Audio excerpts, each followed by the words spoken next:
Lige nu der skal vi til at have den her traktor trækket ind til en udstilling, som vi har herinde, om kartoffelens opvækst og ting og sager. Altså med, helt fra den bliver plantet og til den bliver taget op.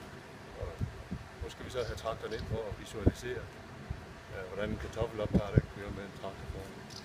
Så nu vil vi starte med at trække den ind.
Hvor langt skal I være hen?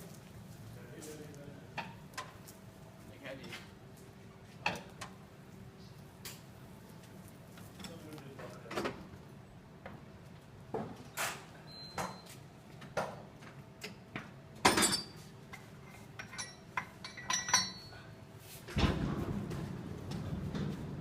Godt.